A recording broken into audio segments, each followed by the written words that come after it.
Yeah. நம்ம hydrogen ஆட்டமோட quantum mechanical approach பார்த்தோம். Hydrogen atom is a very simple atom. அந்த அப்ரோச்சே பார்த்தீங்கன்னா அந்த ஸ்ரோடிஞ்சர் ஈக்குவேஷன் வந்து நம்மளால டைரெக்டாக சால்வ் பண்ண முடியல. வேரியபிள் செப்பரபிள் மெத்தட் போயிட்டு ஆர் தீட்டா ஃபைன் பண்ணி அதையும் வந்து எல்லாமே எக்ஸாக்டாக பண்ண முடியல. நம்ம நிறைய சொல்யூஷன்ஸ் எடுத்து இது are getting a very big solution. It's very difficult to solve hydrogen atom. But you have a exact solution for that radial equation எல்லாம் பண்ணிருக்கோம். ஸோ இதே வந்து இன்னொரு நெக்ஸ்ட் ஆட்டம் ஹீலியம் ஆட்டம் போனால் என்ன ஆயிடும்னா வெரி சிம்பிள். நியூக்ளியஸ் இருக்கு, அப்புறம் 2 எலக்ட்ரான் இருக்கு. அதில் எலக்ட்ரான் 1 அண்ட் எலக்ட்ரான் 2. இதுல வந்து பொசிஷன் வெக்டர்ஸ் வரும். R1 எலக்ட்ரான் 1 டிஸ்டன்ஸ் வந்து R1, எலக்ட்ரான் 2 டிஸ்டன்ஸ் வந்து R2.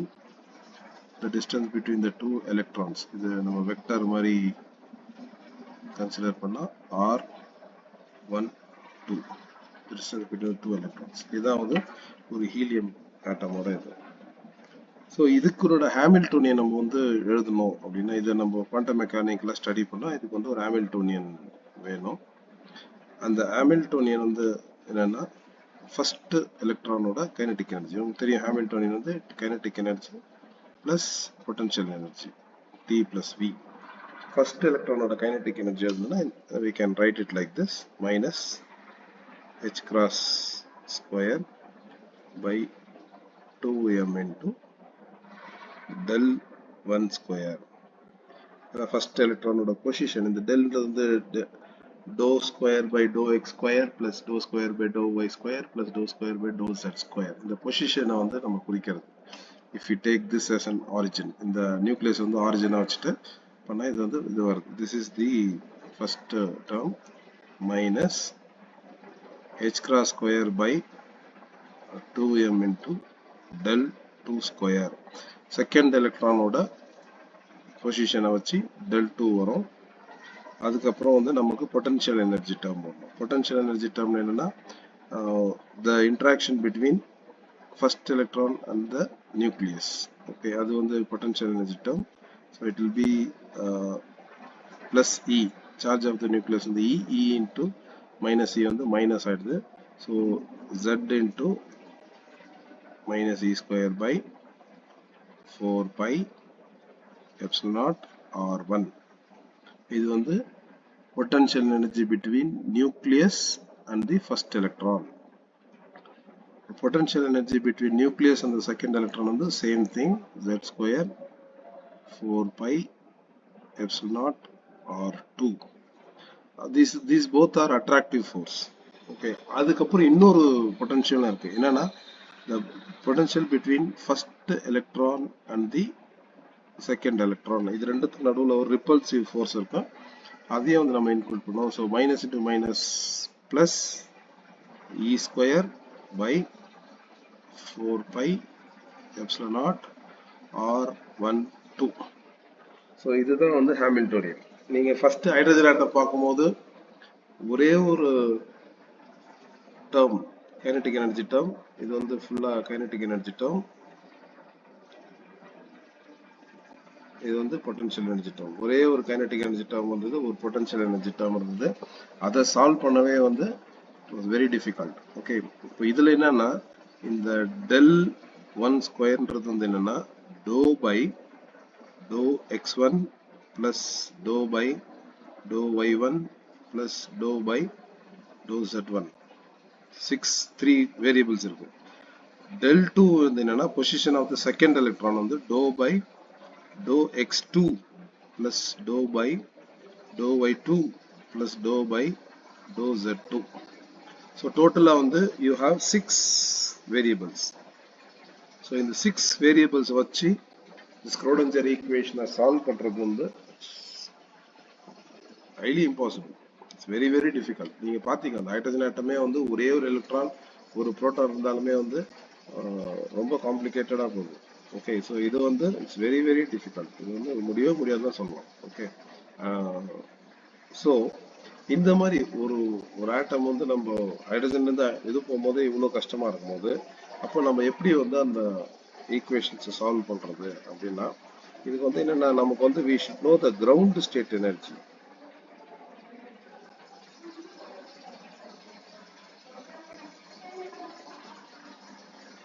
ஏன்னா நம்ம எப்பவுமே இந்த கெமிக்கல் ரியாக்ஷன்ஸ் எல்லாமே வந்து கிரவுண்ட் ஸ்டேட்ல தான் நம்ம வந்து கன்சிடர் பண்ணுவோம்.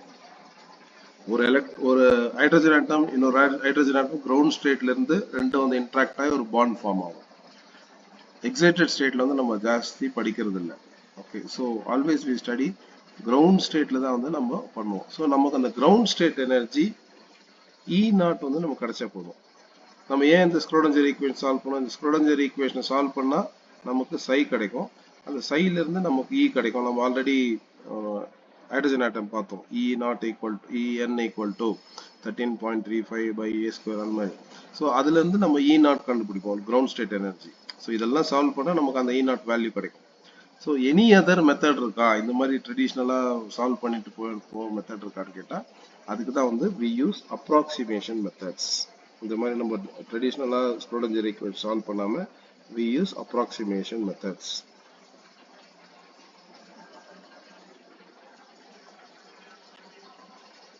அதுல ஒரு மெத்தட் வந்து வேரியேஷன் மெத்தட். உங்க சிலபஸ்ல இருக்கிறது வந்து variation method.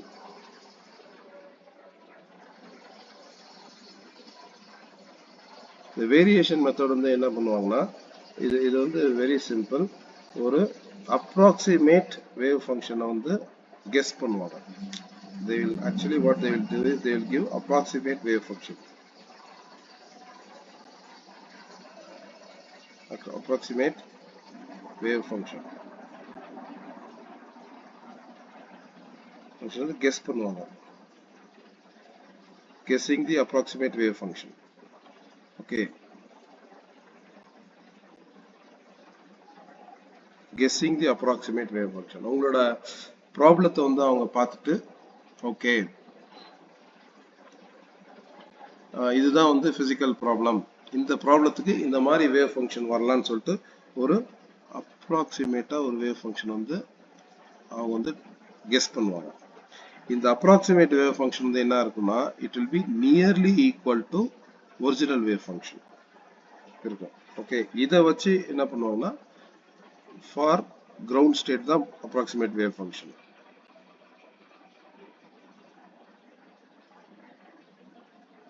Ground state approximate wave function வந்து அசியூம் பண்ணி கெஸ் பண்ணி அதை வந்து செக் பண்ணுவாங்க. அதுலேருந்து நமக்கு வந்து இந்த இ நாட் வேல்யூ வந்து கிடைக்கும். So that is called as variation method. Okay, இந்த வேரியேஷன் மெத்தட் வந்து நம்ம எப்படி வருதுன்றது ஈஸியாக பண்ணலாம்.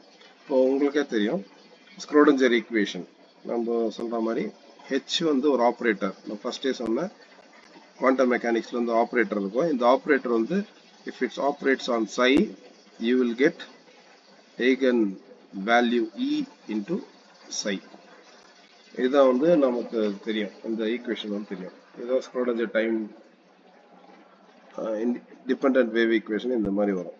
ஓகே, அதோட இது. ஸோ இப்போ என்ன பண்ண போறோம்னா, இதை வந்து ரெண்டு சைட்லையும் காம்ப்ளெக்ஸ் கான்ஜுகேட் ஆஃப் சையால மல்டிப்ளை பண்ண போறோம். இந்த side psi star psi equal to psi star psi. இது வந்து E வந்து ஒரு value. Okay, it's constant. So வந்து நம்ம வெளியே எடுத்துக்கலாம். H வந்து ஆப்ரேட்டர், இது வந்து நம்ம வெளியே எடுக்க முடியாது. இப்போ இது வந்து இன்டகிரேட் பண்றோம் நம்ம. we want to integrate it. If you integrate it, what you get is psi star H psi equal to E into psi star psi. இப்போ இதுல இருந்து what we can do is we can find இது d tau.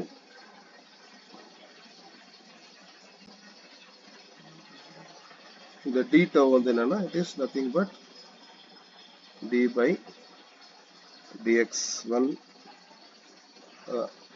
dx1 sorry d tauங்கிறது வந்து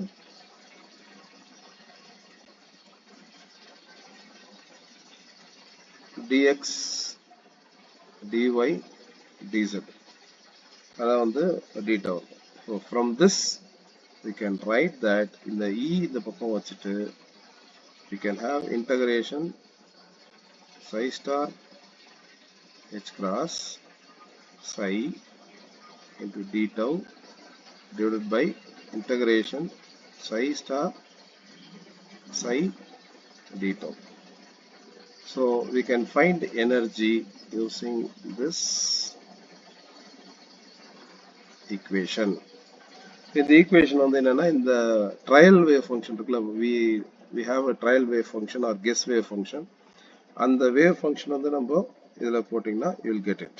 Okay, so இதான் வந்து this energy will be a approximate energy.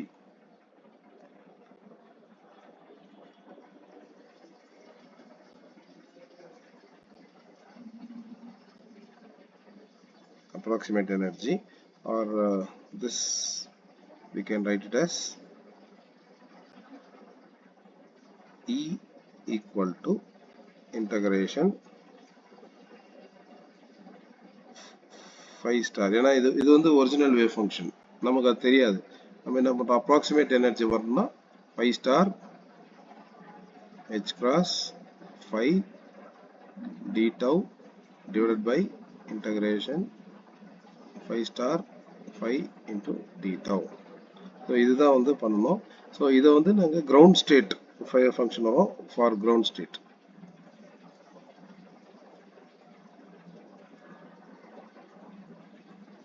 So ground state என்னன்னா no notes இருக்கும். அது இது வந்து நீங்கள் பண்ணும்போது நோ இந்த சைடில் வந்து நோட்ஸ் இல்லாமல் இருந்தால் you can do this one. Okay, so this you can evaluate the ground state energy by using this method. இந்த ஃபார்முலா யூஸ் பண்ணி ஒரு கெஸ் ட்ரையல் வேவ் ஃபங்க்ஷன் பார்த்து பண்ணலாம். This E naught will be, இந்த E will be very close to E naught. E naught is the real ground function value.